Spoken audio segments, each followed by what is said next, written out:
Hello दोस्तों, स्वागत करते हैं अपने study channel study with @pi में। आज हम एथिल ब्रोमाइड केमिस्ट्री में एथिल ब्रोमाइड के वाइवा के प्रश्नों को हम देखेंगे। एथिल ब्रोमाइड सूत्र क्या होता है? C2H5Br। इसको हम CH3CH2Br भी कह सकते हैं।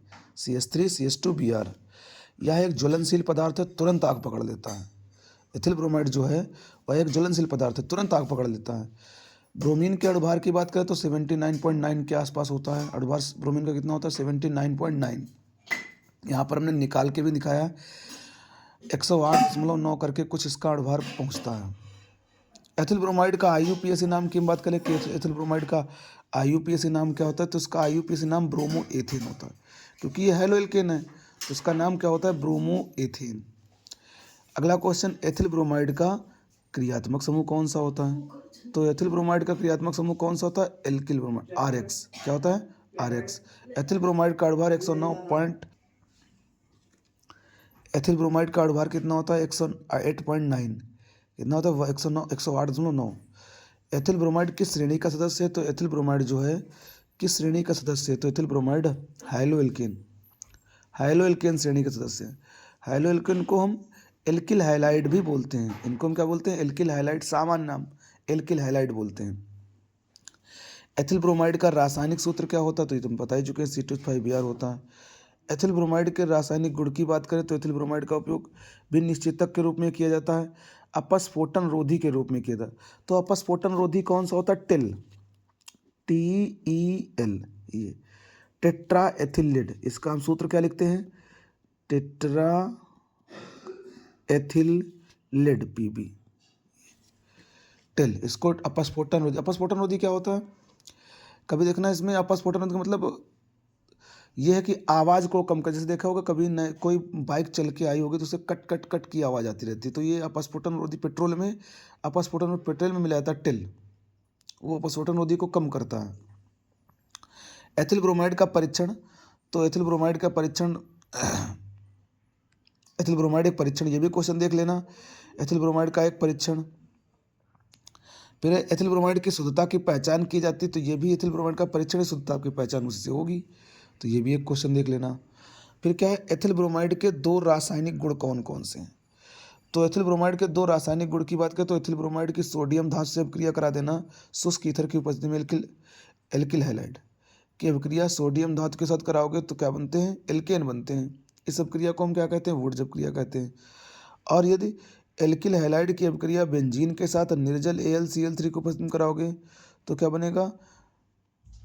मतलब यहाँ पर एल्किल बेंजीन बनती है। इस अभिक्रिया को फ्रीडल क्राफ्ट अभिक्रिया कहते हैं। इस अभिक्रिया को हम क्या कहते हैं? फ्रीडल क्राफ्ट अभिक्रिया कहते हैं।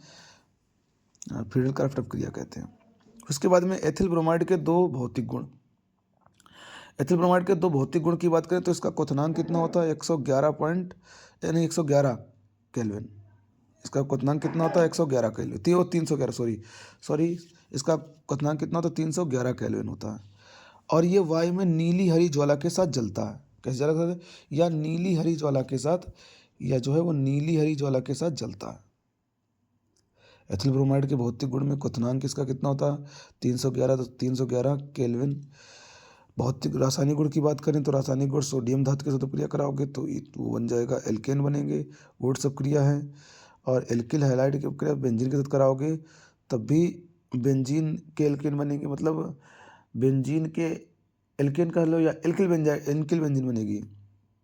तो इस अभिक्रिया को हम फ्रीडल क्राफ्ट अभिक्रिया कहेंगे। फिर एथिल ब्रोमाइड के दो भौतिक गुण की बात करें तो पहला, इसका क्वथनांक कितना होता है?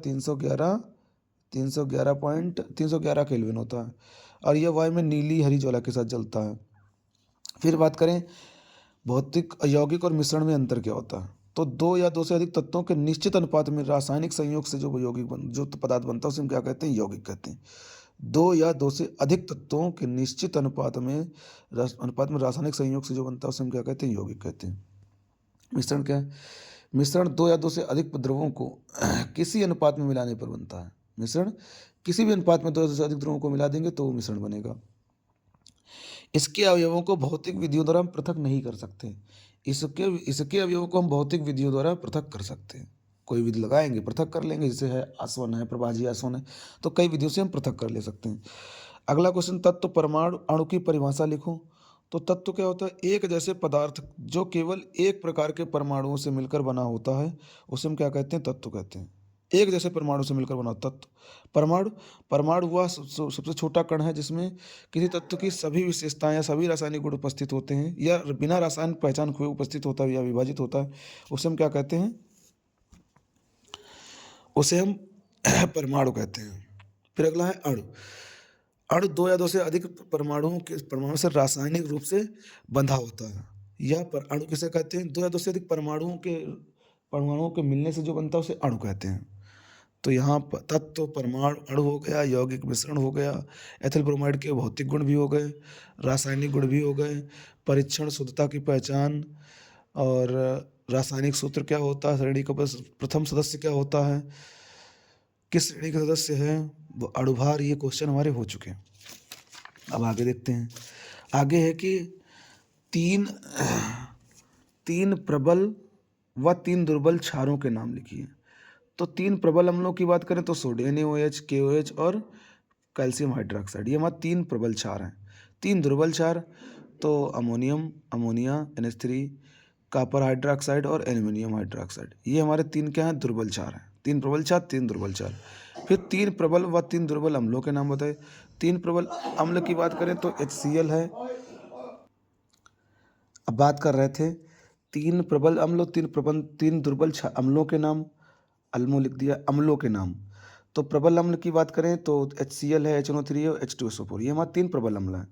दुर्बल अम्ल की बात करें तो फार्मिक अम्ल, एसिटिक अम्ल और बेंजोइक अम्ल। जितने भी कार्बनिक अम्ल होते हैं वो हमारे दुर्बल अम्ल ही होते हैं। फिर कहा है हैलोएल्केन श्रेणी के 2 सदस्यों के नाम। तो C2H5Br तो है ही, मेथिल ब्रोमाइड और propyl bromide, CH3Br, CH3, CH2, CH2Br। तो ये हमारे 2 और सदस्य हो गए। आसवन और प्रवाजी आसवन में समझाइए, ये हमारे पहले वीडियो में तुम लोग देख चुके हो, इसको हम नहीं बताएंगे।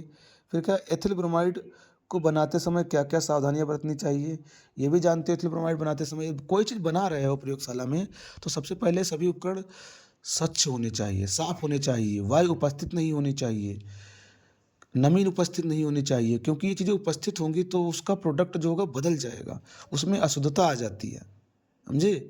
तो इसलिए सभी उपकरण भली बात स्वच्छ होने चाहिए। हमें हर चीज़ का भली बात उपयोग कर ध्यान रखना चाहिए, सावधानी बरतनी चाहिए। फिर एथिल ब्रोमाइड की प्रयोगशाला विधि लिखी है। तो एथिल ब्रोमाइड की प्रयोगशाला विधि की बात करें तो एथिल अल्कोहल को पोटेशियम ब्रोमाइड के साथ सल्फ्यूरिक अम्ल की उपस्थिति में आसवन कराएंगे। एथिल अल्कोहल की अभिक्रिया KOH के साथ सल्फ्यूरिक अम्ल की उपस्थिति में आसवन कराते हैं तो एथिल ब्रोमाइड बनता है, जल बनता है, KHSO4 बनता है। तो इस क्रिया का दौरान क्या बन जाता है? एथिल ब्रोमाइड बन जाता है, C2H5Br। इसमें Br की ऑक्सीकरण अवस्था की बात करें तो Br की ऑक्सीकरण अवस्था होती है -1। ध्यान रखना इस चीज़ को। तो ये हमारे क्वेश्चन थे, इसको हम दोबारा दिखा दे रहे हैं।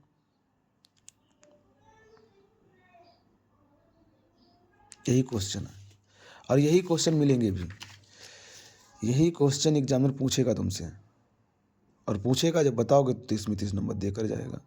और ये भी याद रखो, एग्जामिनर जब पूछे जब तक बताना तब तक हटो ना वहाँ से, जब तक 4-5 क्वेश्चन बताना। तो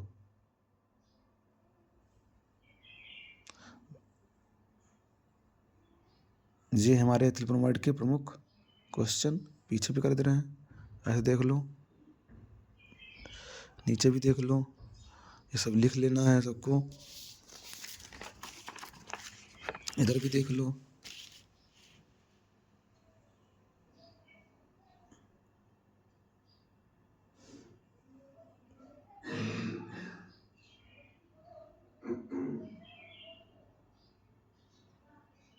वीडियो को लाइक शेयर सब्सक्राइब करना, धन्यवाद।